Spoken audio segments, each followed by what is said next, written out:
भावमय सतगुरुवर वंदन, करूं आदर सत्कार नमन। सदा कल्याण मंगलम दिव्य गुरु चैत्यवहरताता, करूं परियुपासन चितलाय।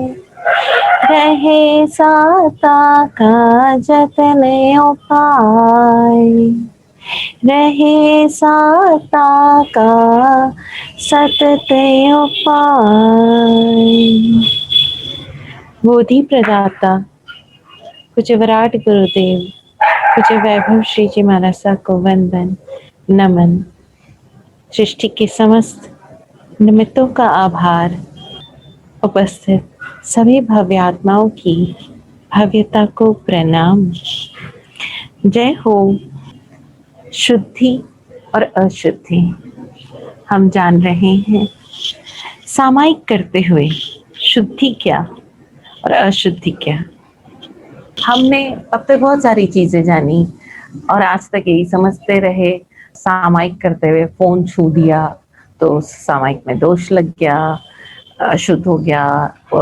किसी मेल को छू लिया तो अशुद्ध हो गया।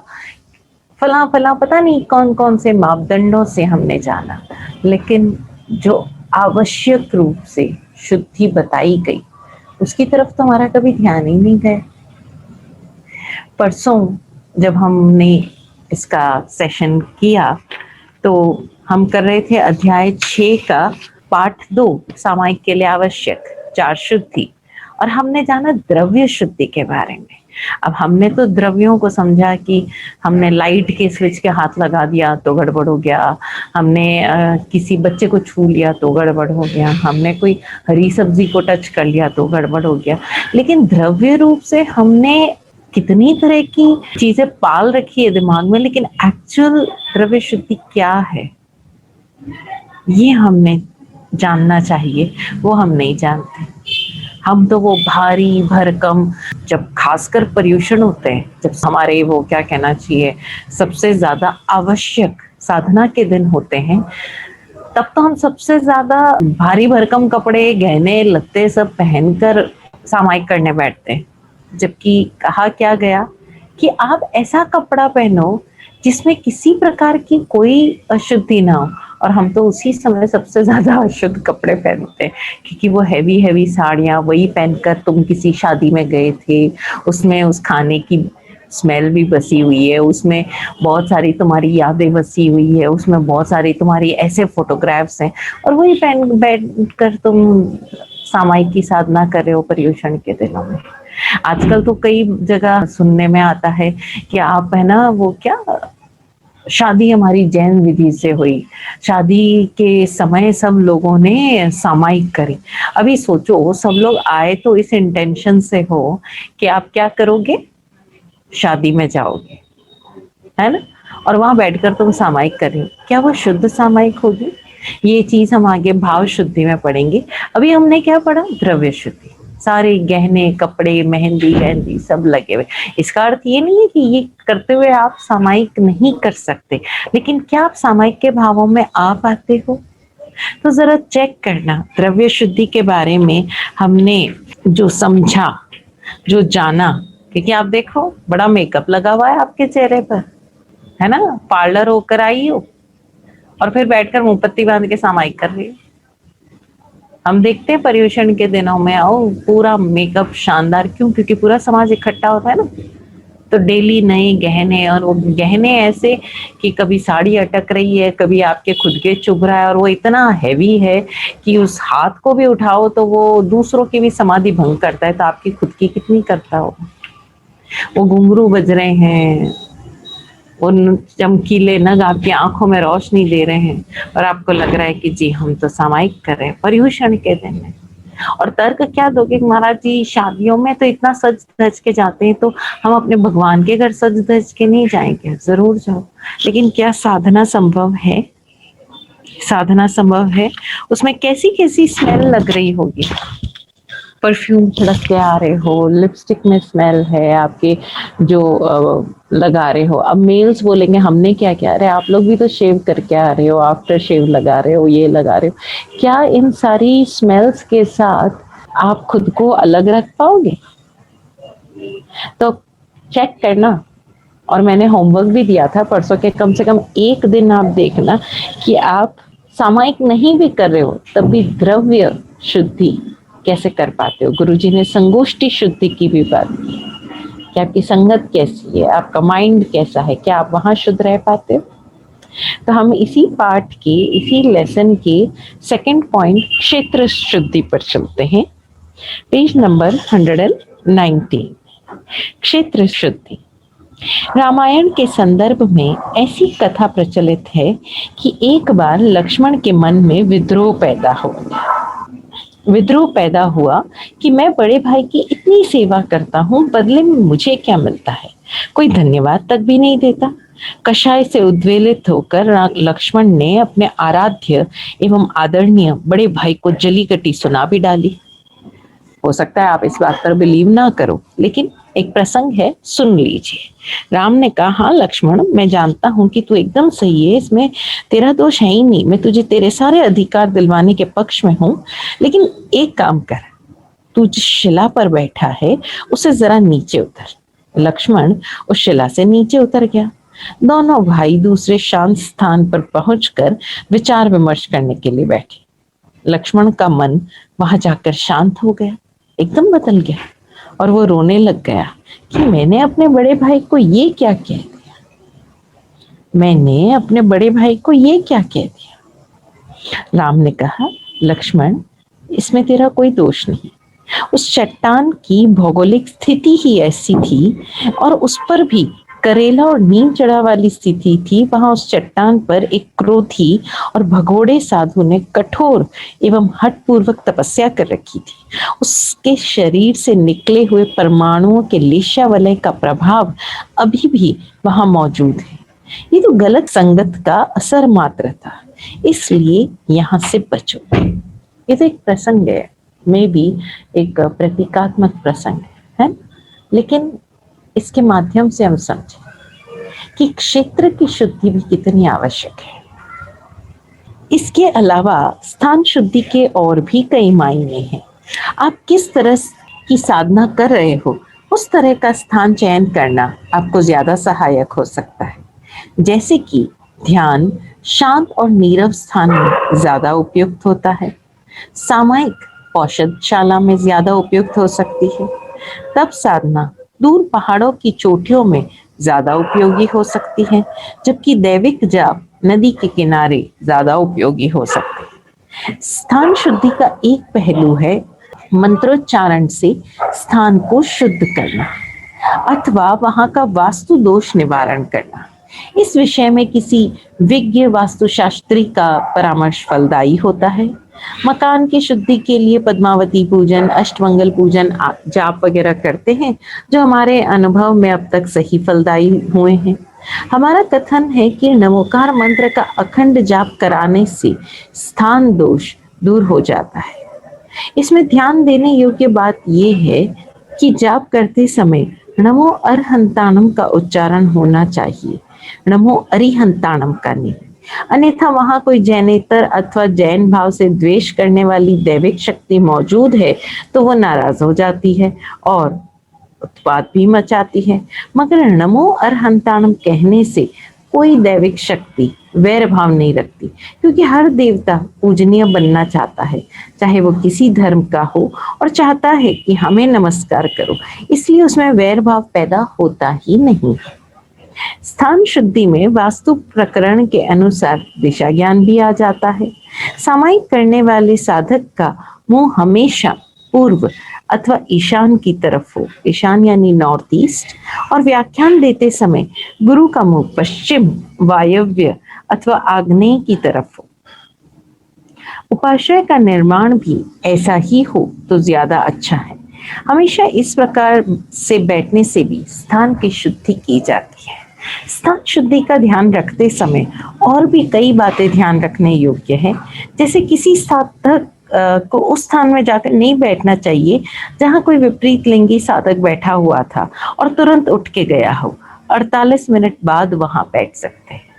जैसे किसी कुर्सी पर कोई, जैसे मेल हो तो फीमेल बैठ कर गई हो और आप तुरंत वहां जाकर बैठो, तो क्या होता है कि उसका ऑरा वहां रहता है, उसकी जो भाव तरंगे हैं वो वहां रहती है, हो सकता है वो आपको परेशान करे। इसलिए स्थान शुद्धि के बारे में काफी कहा गया। अगेन एक और चीज का ध्यान रखें कि स्थान शुद्धि, चूंकि यहाँ पे थोड़ी बहुत वास्तु की भी बात की गई, तो स्थान शुद्धि का अर्थ ये नहीं है कि किसी ने आपको कह दिया, आपके भाव वहां ज्यादा काम करते हैं, आपकी मान्यताएं भी काम करती है। जैसे आपने ये समझ लिया कि ये घर अच्छे भले आप 5-10 साल से रह रहे थे, कहीं कोई अचानक व्यापार में घाटा लगा, किसी वास्तुवेद के पास गए, उसने कह दिया आपका ये घर काम का नहीं। मैं आपको एक छोटा सा एग्जाम्पल देती हूँ। कुछ सालों पहले की बात है।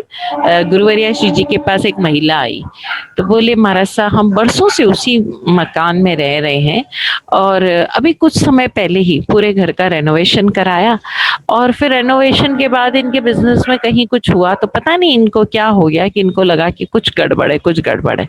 अब इन्होंने किसी ज्योतिषी या वास्तुविद वाले को बुला लिया, उसने कह दिया आते ही घर में एंटर होते कि आपके घर में वास्तु दोष है। अब पति का मन वहां से उठ गया, नहीं बस घर चेंज करना है, घर चेंज करना है। अरे भाई अभी रेनोवेशन किया, इतना पैसा लगाया और अभी घर चेंज करना है, मैं क्या करूं? तो महाराज ने उसको कहा कि कोई बात नहीं, तू तो बस शुद्ध भाव से उस घर को, सहयोग को, जो घर तुम्हारा सहयोगी बना हुआ है उसको आभार दे, धन्यवाद दे। हर एक चारों तरफ तू तो बस ये जो निमित्त बना है तेरे इतने सालों की खुशनुमा जिंदगी में, उसको धन्यवाद दे, कुछ नहीं होगा। कुछ ही महीनों बाद, कुछ ही महीने, ज्यादा भी नहीं, शायद 2-2.5 महीने बाद ही वो औरत वापस मिली और उसने कहा महाराज जी चमत्कार हो गया। वही वास्तुविद अभी कुछ दिन पहले हमारे घर आया और बोला कि नहीं घर में कोई वास्तु दोष नहीं है। तो मेरे पति ने बोला क्या किया? बोले महाराज जी मैंने तो अपने पति को कुछ भी नहीं बोला, पर मैं रोज सुबह धन्यवाद प्रार्थना करने के बाद हर एक कमरे में जाती, हर एक कमरे की दीवार, छत, दरवाजे, हर किसी को धन्यवाद देती, धन्यवाद तुम्हारे कारण मेरी जिंदगी इतनी खुशनुमा है, इतनी आरामदेह है, एक एक ईंट पत्थर कंकड़ सबको धन्यवाद। और ऐसा मैं अपने घर के हर कमरे में जाके करती, घर ठीक हो गया। वही घर, क्योंकि वास्तविक क्या कर रहा है, वो घर को पढ़ने के साथ साथ आपके चेहरे को पढ़ रहा है। और जो प्रोबेबिलिटीज इस यूनिवर्स में है, सबसे ऊपर जो प्रोबेबिलिटी दिखाई दे रही है, जिसकी सबसे ज्यादा प्रोबेबिलिटी है, वो प्रेडिक्शन पढ़ के सुना देता है। जब वो प्रोबेबिलिटी तुम्हारे भावों से हट गई तो क्या हुआ? ऑरा चेंज हो गया, है ना? व्यक्ति वही है, ड्रेस वही है, लेकिन जब दिन का उजाला होता है, फुल लाइट होती है, तो फोटो डिफरेंट आती है। और वही लाइट नहीं हो, उजाला नहीं हो, फ्लैश ऑन नहीं हो, तो फोटो डिफरेंट आएगी ना? क्यों आई? क्योंकि अब आपके प्रोजेक्शन का चेंज। ध्यान रखना, क्षेत्र शुद्धि का भी ख्याल करना सामायिक साधना करते हो। तीसरी शुद्धि की बात करें, पेज नंबर 121, काल शुद्धि। काल एक बहुत बड़ा व्यापक विषय है और अनंत है। उस अनंत को एक छोटा सा साधक कैसे शुद्ध कर सकता है, इसे थोड़ा समझना चाहिए। हम काल के उस छोटे से भाग को, जो हमें साधना के लिए अभिष्ट है, शुद्ध कर सकते हैं। मतलब जिस काल में हम साधना के लिए बैठ रहे हैं, उस काल को हम शुद्ध कर सकते हैं, अथवा स्वतः शुद्ध हुए काल का चयन कर सकते हैं। यानी जो अपने आप से जो शुद्ध काल है, उसका हम चुनाव करके उस समय हम साधना कर सकते हैं। अतः काल के साथ स्थान शुद्धि आवश्यक हो जाती है। जब हम शुद्ध काल का चयन करते हैं तो स्थान का चयन भी आवश्यक है, ताकि काल और स्थान, टाइम एंड स्पेस, दोनों में रची बसी अशुद्धताएं इतनी दूर हो कि साधक को प्रभावित ना करे, उसे इफेक्ट ना करे। काल की शुद्धि का चयन करने के लिए गुरुओं ने कई संध्याएं बताई, कई संधि काल बताए कि अगर इस समय तुम साधना करो तो तुम सफल हो सकते हो। साधना वो उचित है। जैसे प्रतिक्रमण के लिए सूर्योदय एवं सूर्यास्त की संध्या, विशेष इष्ट साधना के लिए दोपहर का अभिजीत मुहूर्त, सूर्य ग्रहण चंद्र ग्रहण की संध्याएं, सूत्र प्रतिलेखन के लिए रात्रि के चतुर्थ प्रहर का नीरव वातावरण आदि आदि। सज्जाए और असज्जाए के बारे में भी हमारे शास्त्रों में विशद वर्णन प्राप्त होता है। यहाँ हमारा विषय है कि काल के कुछ भाग को कैसे शुद्ध किया जाए। तो उसके लिए गुरुदेव फरमाते हैं कि जब आपको लगे कि यहाँ कलह हो रहा है, समझना, और कलह का वातावरण साधना में आपके भावों को दूषित कर सकता है, तो अव्वल तो वहां साधना करनी ही नहीं चाहिए, दूर हट जाना चाहिए। जैसे कई बार देखते हैं ना कि जैसे सुबह सुबह का टाइम है, इधर बच्चों के स्कूल जाने का टाइम है, इधर लोगों के ऑफिस जाने का टाइम है, कॉलेज जाने का टाइम है, और सुबह सुबह मेड के आने का टाइम है, काम वगैरह सब घर में चल रहा है, शोर हो रहा है सब कुछ। अब ऐसे समय में अगर घर का कोई भी सदस्य, जब पूरे घर का जो एक माहौल है वो पूरा उस दिशा में है जहां उन्हें आवश्यक कार्य निपटाने हैं, उस समय में कोई सामायिक साधना करने बैठे उसी जगह पर, तो सही नहीं है। हाँ, घर के जैसे किसी दूसरे फ्लोर पर एकांत कमरे में जहां आपको नीचे की हलचल की कोई जानकारी ही ना हो, तो फिर वहां जाकर बैठो। अगर तुम्हें उस काल में सामायिक करनी ही है तो तुम वहां जाकर बैठो जहां वो सारी आवाजें नहीं आती। या घर में लड़ाई झगड़े का माहौल है और तुम तो सामायिक लेकर बैठ गए। अक्सर हम कई बार बूढ़ी औरतें कहती है, हमारा सा घर में दोनों बहुएं बोलना शुरू होती है तो मैं मेरे चुपचाप जाकर सामायिक लेके बैठ जाती हूँ। अब हो सकता है आप वहां के उस लड़ाई झगड़े के माहौल से बच तो जाती हो, लेकिन सामायिक साधना हो पाती हो वो मुश्किल है, क्योंकि कलह के वातावरण वो काल है ही नहीं, वो आपके भावों को दूषित करता ही करता है, बायस्ड हो ही जाओगे।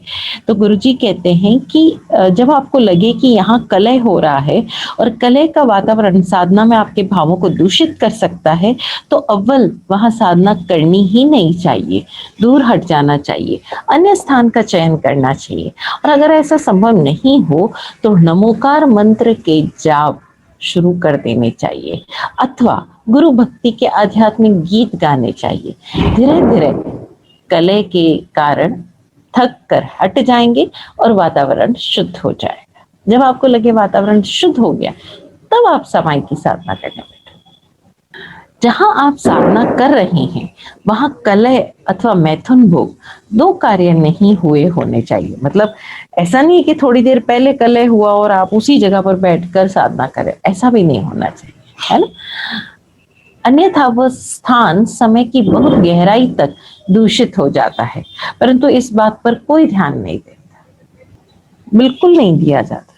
जैसे कई बार औरतें कहती है, औरतें बेडरूम में ही बैठकर सामायिक करती हैं, तो उस बारे में थोड़ा सा आपको ध्यान रखना चाहिए कि आप ऐसी जगह पर सामायिक ना करो, क्योंकि वो पूरा जो स्थान है, वो जो काल है, वो आप उतने अभी अनअटैच होना सीखे नहीं हो वातावरण की तरंगों से, तो आपको वहां से बचकर सामायिक करनी चाहिए। हमने अक्सर देखा है कि समाज की जब मीटिंग होती है तो स्थानक उपाश्रय मंदिर के अंदर ही कलह होता है, और कई बार तो साधु लोग भी उस कलह में हिस्सा लेते हैं। इससे उस पूरे स्थान का वातावरण दूषित हो जाता है। इससे उस स्थान में समय में बहुत गहरे तक कलह के परमाणु प्रविष्ट हो जाते हैं, जो पुनः पुनः कलह के लिए साधक को उत्तेजित करते हैं। और जब पुनः पुनः कलह होता है तो फिर वे परमाणु समय के बहुत गहरे तक प्रविष्ट हो जाते हैं। गुरुदेव कई बार मना करते हैं कि समाज की मीटिंग्स कभी भी स्थानक उपाश्रय मंदिर में नहीं होनी चाहिए। ये सारी मीटिंग्स, ये जो सारी पॉलिटिक्स है, इनको दूर रखना चाहिए, वरना वो स्थानक जो हैं, वो जो उपाश्रय हैं, वो अब साधना के लिए उपयुक्त नहीं रहते। वो पूरी पूरी उसकी दीवारों तक में वो सारे कलह के, कहते हैं ना कि परमाणु, वो पूरे उस पर चस्पा हो जाते हैं, पूरे उस पर चिपक जाते हैं।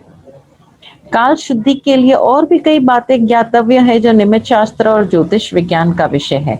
तिथि वार नक्षत्र और योग के गणित से ऐसे शुद्ध समय का पता लगाया जा सकता है।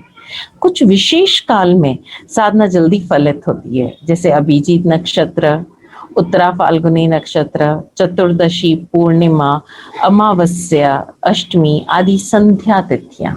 संध्या यानी संधि, जहां जॉइंट होता है, जोड़ होता है। इन तिथियों में की जाने वाली आध्यात्मिक साधनाएं, तप, त्याग, व्रत आदि शीघ्र फलदायी होते हैं। भाव शुद्धि। भाव शुद्धि सभी शुद्धियों में महत्वपूर्ण शुद्धि है। भाव शुद्धि के लिए साधक सबसे पहले 3 बार निस्सिही मंत्र पढ़कर अपने दूषित विचारों को झटक कर पृथक कर दे। तत्पश्चात निवृत्ति मंत्र द्वारा अपने विभावों का संकल्प पूर्वक विसर्जन करें। इस प्रकार भाव शुद्धि के लिए हमें 2 मंत्र साधना प्राप्त है। निस्सिही मंत्र साधना। निस्सिही मंत्र द्वारा साधक अपने मन के सारे प्रपंचों, सांसारिक विषय वासना युक्त कल्पनाओं एवं संकल्प विकल्पों को अपने से पृथक होने का निर्देश देता है। अपने से अलग होने का, अपने से डिस्कनेक्ट होने का निर्देश देता है। इस मंत्र को 3 बार पढ़ा जाता है। इसका प्रयोग करते समय अपनी श्वास को भीतर भरकर श्वास को बाहर छोड़ते हुए भावपूर्वक सस्वर यानी बोलकर निस्सिही निस्सिही निस्सिही ऐसा कहना चाहिए। प्रथम बार निस्सिही कहते हुए ये भाव करना होता है कि मैं कायिक संसार से फिजिकली निवृत्त होता हूँ। द्वितीय बार निस्सिही करते हुए वाचिक असत प्रवृत्ति से निवृत्त होता हूँ, यानी कि वर्बली खुद को डिस्कनेक्ट करता हूँ। और तीसरी बार निस्सिही कहते हुए मानसिक वृत्तियों से यानी मेंटल सारे करेक्शन से निवृत्त होता हूँ। इस प्रकार जब निस्सिही का भावपूर्वक उच्चारण होता है, तब साधक अपने भीतर चल रही विचारों के प्रवाह से पृथक हो जाता है। किंतु इस पृथकीकरण के बावजूद भी मन में कई कई पुरानी यादें उठ कर आने लगती है और उन यादों को अपने से अलग करने का मंत्र है वोसिरामी। अब सेकेंड है वोसिरामी मंत्र साधना। वोसिरामी शब्द का अर्थ होता है विसर्जित करना, भूलना, विसराना। जो कुछ भी अतीत की यादें, स्मृतियां, मन में रही हुई कांक्षाएं, इच्छाएं, तांता, तनाव जो कुछ भी है, उन सबको भुलाने के लिए साधक 3 बार इस वोसिरामी मंत्र का प्रयोग करें। इस मंत्र का प्रयोग करते समय साधक के दोनों हाथ खुले हुए, हथेली फैली हुई हो, घुटनों पर रखी हो। श्वास छोड़ने के साथ सारी स्मृतियां विसर्जित हो, विसर्जित हो, विसर्जित हो, ऐसा कहें। ऐसा भावपूर्ण उच्चारण अतीत को विसर्जित कर देता है। ये मंत्र निवृत्ति की साधना का अति विशिष्ट मंत्र है। अप्पाणम वोसिरामी। इस मंत्र प्रयोग से साधक, मंत्र कहा गया इस शब्द को, अप्पाणम वोसिरामी। इस मंत्र प्रयोग से साधक अपने समस्त अतीत लगामों से मुक्त होने लगता है। बीती घटनाओं से चित्त पर बने संस्कार समाप्त होते जाते हैं। चित्त में जो बातें गांठ बांध रखी है, वे सब की सब खुलने लगती है। इस प्रकार की भाव शुद्धि हो जाने पर ही सामायिक में आत्मा सम्यक रूप से उपस्थित रह पाती है। द्रव्य शुद्धि, क्षेत्र शुद्धि, काल शुद्धि और भाव शुद्धि, ये 4 प्रकार की शुद्धियों के बारे में हमने जाना। नीचे बॉक्स में भी कुछ चीजें लिखी हुई है, ध्यान देने योग्य है। उपदेश सुनने के लिए उपाश्रय, इष्ट पूजा के लिए मंदिर, मगर सामायिक के लिए निजी पौषधशाला सबसे उपयुक्त स्थान होता है। और ये बात शास्त्र सम्मत है। सामायिक स्थानक और उपाश्रय और मंदिर में नहीं की जानी चाहिए। वो आपकी अपनी निजी पौषधशाला में की जानी चाहिए, क्योंकि सामायिक सामूहिक साधना नहीं, वैयक्तिक साधना है, इंडिविजुअल। जहाँ उपाश्रय स्थानकों में अथवा धर्म अनुष्ठान किए जाने वाले स्थानों पर अथवा उनके बहुत ही निकट भोज के आयोजन होते हैं, वहाँ काल अशुद्ध हो जाता है, सामायिक नहीं सदती। काल में घुसपैठ की हुई तरंगे साधक की आहार संज्ञा को आंदोलित करती है। जबकि हमारे यहाँ तो भोजनशालाएं वही बनी है, प्रवचन चल रहे हैं लेकिन खाने की तैयारियां हो जाती है। भोजन की खुशबू आने लगती है। अब बताओ, वहां पर प्रवचन और सामायिक साधना पॉसिबल है क्या? धर्म स्थान में उपदेश दिए जाते हैं। अनुष्ठान विशेष के स्थान पर अगर संस्था की चुनावी सांप्रदायिक सभाएं होती है, वाद विवाद और वैर विरोध के भाव प्रसारित किए जाते हैं, तो काल दूषित हो जाता है, साधक को भय संज्ञा सताती है। इसी प्रकार धर्म स्थान में मैथुन भोग हुआ हो या होता हो तो काल दूषित होता है। मैथुन संख्या साधकों को उत्तेजित करती है। परिग्रह संज्ञा अक्सर हमने हर काल में हर धर्म स्थान में अनुभव की है, अतः ये एक सर्वव्यापी सत्य है। अक्सर स्थानकों में रहने वाले, समय समय पर आने वाले तथा कथित उग्र तपस्वी और कर्मकांडी साधु इस विकृति को काल की गहराई में लगातार बोते रहते हैं, और इस विकृति से धर्म स्थानों को शुद्ध करने के लिए हर साधु समुदाय की धर्मशाला से विदा होने के बाद एक दिन का अखंड नवकार मंत्र का जाप होना चाहिए, अथवा उत्तम और निर्दोष मंत्रबद्ध संगीत की स्वर लहरियां से जगह की धुलाई करके वास्तु दोष निवारण करना चाहिए। इन 4 शुद्धि और अशुद्धि के बारे में हमने जाना, और गहराई से इसको सुने, समझें, चेक करें खुद को। Again that is more important कि हम चेक करें। और ये चीजें सिर्फ सामायिक साधना के लिए नहीं, ये तो हर एक स्टूडेंट को ध्यान रखना चाहिए, पढ़ाई करने वाले को, हर एक महिला को भोजन बनाते समय, क्योंकि वही उसकी साधना है ना, ये ध्यान रखना चाहिए कि कहीं वो मानसिक भाव शुद्धि तो है ना उसकी, क्षेत्र शुद्धि का ध्यान रखना चाहिए, काल शुद्धि का ध्यान रखना चाहिए। अगर वो बहुत गुस्से में है तो उसे खाना नहीं बनाना चाहिए जब तक कि उसके भीतर का आवेग शांत ना हो जाए, ना उसे खाना परोसना चाहिए। इतनी सच्चाई कम से कम वो खुद से रखे। हर व्यक्ति को, इवन ऑफिस में भी, अगर आपको लगता है तो समय समय पर आपको ऐसा म्यूजिक बजाकर या ऐसा कुछ करवा कर वहां के परमाणु शुद्ध करवाने चाहिए।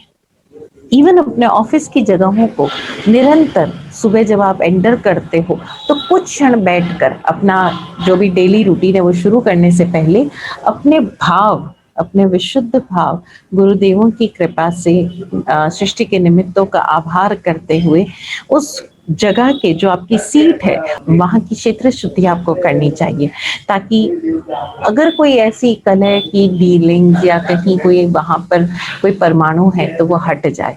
तो इसीलिए आप देखो ना, हमारे बुजुर्गों ने हमको विधान दिया कि पहले एंटर होते ही तुम वो अपने इष्ट देव का स्मरण करो, पूजा करो, धूप अगरबत्ती जगाओ, ताकि उसकी खुशबू से वो वातावरण शुद्ध हो जाए।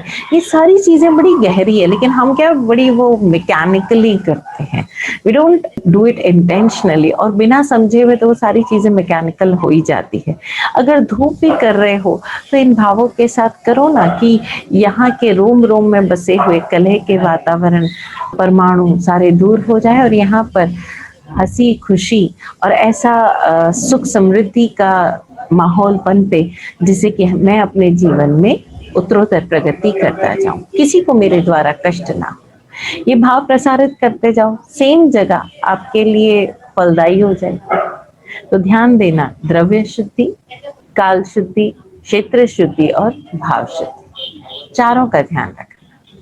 अगर किसी एक कंपनी, किसी एक क्लाइंट के साथ, किसी एक के साथ आपका लड़ाई झगड़ा हो गया, तो थोड़ी देर के लिए, जब तक कि आप वापस नॉर्मल ना हो जाओ, अपने किसी कलीग या किसी मातहत कर्मचारी को किसी प्रकार के कोई दिशा निर्देश मत दो। छोटी छोटी चीजें, ये जो बातें बताई जा रही है, it is not only for सामायिक साधना। सामायिक साधना में तो प्रैक्टिस करने योग्य है, लेकिन ये डे टू डे लाइफ में भी ध्यान देने की आवश्यकता है। इन चारों शुद्धियों को मेरा सबसे रिक्वेस्ट है, प्लीज आप इस पुस्तक के द्वारा इस पूरे चैप्टर को एक बार फिर से पढ़िएगा, चेक कीजिएगा आप कहाँ कहाँ चूक रहे हो, एंड देन फिर भी कोई क्वेश्चन रह जाता है, आप बेझिझक खुलकर पूछ लीजिएगा। जय हो। जो रात्रि का चतुर्थ पहर कहा गया, वो क्या टाइमिंग होता है? वो अर्ली मॉर्निंग, सुबह सूर्योदय से जस्ट पहले वाला टाइम। तो क्या 48 मिनट पहले का माने? नहीं, जो पूरा सूर्योदय से लेकर सूर्यास्त तक दिन हुआ ना, उस पूरे समय को 4 में डिवाइड कर लो। एंड सूर्यास्त से लेकर सूर्योदय तक जो पूरा टाइम है उसको 4 पार्ट्स में डिवाइड कर लो। तो जो लास्ट पार्ट है दैट इज द चौथा प्रहर। ठीक ठीक है। ठीक है, ओके, जय हो। जय हो। जय हो। जय हो जी। मुझे ये जो हर 1.5 घंटे का जो वो दुगड़िया जो आता है ना, हम्म। उसका साइंस क्या है? मतलब how does that is get decided कि ये 1.5 घंटा अच्छा है या अच्छा नहीं है? And the other thinking is कि हर एक्चुअली क्षण आई अच्छा डोंट है। नो। जी जी जी जी, नहीं देखिए, अगेन वो चीज उनको इफेक्ट करेगी जो वाकई इंटेंशनली उस समय से जुड़ता है। जैसा ओके। कि यहाँ बताया ना कि आप काल शुद्धि कैसे कर सकते हो, है ना। एक तो ये हम्म। है कि ये नेचुरल है, और एक है कि आप कैसे कर सकते हो। तो आप कैसे करते हो, तो जब आप पूरे भावमय होकर प्रति क्षण के प्रति आभार और कृतज्ञता के साथ जी रहे हो, तब तो ये चीज आपको इफेक्ट ही नहीं करेगी। करेक्ट। ठीक है। दूसरी करेक्ट। चीज, इस चौगड़िए का क्या है, तो वो उनका अपना एक साइंस है जो निमित्त शास्त्र से रिलेटेड है, जिसकी मुझे कोई बहुत महती जानकारी नहीं है। पर हाँ, आई कैन से दैट कि उस दौरान जो हमारे ये सारे ग्रह नक्षत्रों की एक पर्टिकुलर पोजीशन होती है, एक मैथमेटिकल, एक जियोलॉजिकल जो रिप्रेजेंटेशन होती है, तो उसमें जो वो स्थितियां होती हैं, उसमें बेस्ट जो फेवरेबल कंडीशंस होती है उसके लिए ये चीजें कही गई। तो बिलीव करो तो है और नहीं बिलीव करो तो नहीं। हाँ बिल्कुल सिंपल, ये तो सारा या ही खेल ही बिलीफ का ही है ना। भाई समझा। आपने कह दिया कि मेरे घर में रहने वाला मेरा भाई मेरा सबसे बड़ा दुश्मन है। अब वो बेचारा भाई कुछ भी नहीं कर रहा है, लेकिन उसके होने मात्र से करेक्ट। आपके डिसीजंस रॉन्ग हो जाएंगे, उसके होने मात्र से आपका माइंड पूरा की पूरा कंटामिनेटेड होगा। What ever you speak, what ever you project, it would be all bad and bad and bad. अब उस भाई का कोई करेक्ट। लेना देना नहीं, but just correct. Because you have an intention, तो आप बोलोगे वो बेकार आदमी है। तो अभी आपके डिसीजंस वो आपका भाई नहीं इफेक्ट कर रहा है, it is correct. Your projection of the image which is making your decisions go wrong. Got my point? समझा। So it is your projection. आप कह रहे हो कि ये शनिवार मेरे को सूट नहीं करता, है ना। I am just giving an example. हर बच्चे की ये मानसिकता होती है संडे के दिन लेट उठना है क्योंकि संडे के दिन छुट्टी होती है। अभी मुझे वनस्थली की जो स्टूडेंट मिली, वो बोली कि हमारे यहाँ पर संडे को फुल डे क्लासेस होती है, Tuesday is a holiday. Okay. अब बताओ वो संडे को 11 बजे उठेगी क्या? क्या संडे अब उसके लिए मस्ती डे होगा क्या? क्या किया उसने, माइंड का एक इंस्ट्रक्शन चेंज कर दिया कि भाई चेंज कर ट्यूसडे दिया। Is a holiday. करेक्ट। अब वो ट्यूसडे को 11 बजे उठेगी या 10 बजे उठेगी? तो हुआ क्या? करेक्ट। हुआ क्या? तो what happens is it is how we tame our mind. Correct. और टेम करने की भी जरूरत नहीं, धीरे धीरे तो हमें इस माइंड को छोड़ना ही है। जो सामने आया, अच्छा फेवरेबल, मतलब मैं तो ये कह रही हूँ अच्छा और बुरा क्या, करेक्ट। जो आपके लिए फेवरेबल है ना, वो आप कह दोगे अच्छा है। वही बारिश आई, आप बोलोगे निमित्त काल से ये मेरा बिजनेस के लिए बहुत उपयोगी समय है ना। लेकिन कुम्हार क्या बोलेगा, कपड़े का व्यापारी क्या बोलेगा, बारिश आ गई, बेकार मौसम। तो कोई काल किसी के लिए फेवरेबल होगा तो वो उसके लिए अच्छा हो गया, किसी के लिए अनफेवरेबल होगा तो उसके लिए बुरा हो गया, करेक्ट। है कि नहीं। So it is all our projections and our favorable and Thinking. unfavorable, no, it's thinking also, and things that we are used to. Yeah. बस इतनी सी बात है। और वैसे ही आप लेने लग जाओ कि नहीं ये तो अनफेवरेबल कंडीशंस भी आई, क्योंकि समस्या आई है तो थैंक गॉड निकल जाएगी। जब तक नहीं आई थी तब तक टेंशन थी, क्योंकि आनी तो थी, है ना। ग्रीन रूम में वेट कर रही थी, स्टेज पर आने की बारी थी, आ गई ना, अब दोबारा नहीं आएगी। करेक्ट। सिंपल। जैसे एक बीमारी आती है और वैक्सीन एक बार, मतलब वो बीमारी आ जाती है तो फिर से नहीं आती है क्योंकि हाँ, ये बॉडी भी गेट्स चलो यूज्ड एक टू बार इट। आनी थी। अच्छा, हम लोग माइंड प्रिपेयर्ड होते हैं, समझना इस चीज को, हम प्रिपेयर्ड होते हैं। और वैसे भी जिंदगी में ये सारी बीमारियां वैक्सीन लगाओ चाहे नहीं लगाओ एक ही बार आती है। Correct. है कि नहीं? Chicken Yeah. Pox, measles, Yeah, ये एक नॉर्मली ही बार एक ही आते बार हैं। आते हैं, तो Correct. ठीक है ना। And we are very well prepared कि वैक्सीन लगाओ या चाहे नहीं लगाओ, एक बार तो आनी है, तो आ गए Correct. तो ठीक है ना, आ गए ना, मतलब ऑन स्टेज आ गई ना ये चीजें। हम्म। अब वो आई इसीलिए है कि चली जाए, तो आने पर घबराते क्यों हो? हम्म। जा रही हर पल समस्या, ज्ञान अभिनव आ रहा, योग्यता हर पल थिरक दी, और मैं सरसा रहा, हर समस्या खोलती उलझन का खुद ही फंद है। ज्योग्राफी के क्वेश्चन का आंसर आप मैथ्स की बुक में नहीं ढूंढ सकते, हम्म। है ना? Correct. फिजिक्स का प्रॉब्लम है तो you would get the solution in the physics book, not in the accounts book. Yeah. तो हर समस्या का सुलझन उसी समस्या में है, बट द थिंग इज हम समस्या को ही नहीं देखना चाहते, हम तो डर के भागते रहते हैं उस समस्या से, दूसरों के पास जाते हैं, अरे समस्या तुम्हारी है, सॉल्यूशन कोई दूसरा कैसे सुझा सकता है? Correct. और जितना समय तुम दूसरों को, चाहे वो ज्योतिष हो चाहे कोई दूसरा हो, उसको अपनी समस्या बताने में लगाओगे, उतनी देर में तो तुम सॉल्यूशन खुद। Solution ढूंढ लोगे. Yeah. So it is just our projection, how we take things, right? Yeah. जय हो।